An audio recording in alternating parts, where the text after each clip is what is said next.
এই যে দেখেন, এটা একটা বাড়ি, মানুষ থাকে, চতুর্দিকে জলাশয়,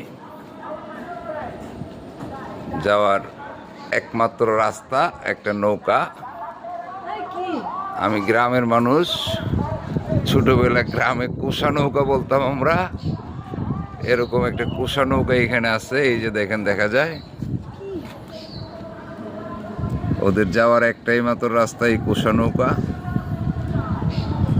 আর চতুর্দিকে পানি, পানি মানে কি কচুরি পানা, যারা কচুরি পানা দেখেন নাই দেখে নিতে পারেন। মানে একটা বিস্ময়কর, আজব, অন্য সেন্সে ও নিতে পারেন। এই কোষা নৌকাটা দেখা যাচ্ছে, এটা দিয়ে ওরা যাতায়াত করে।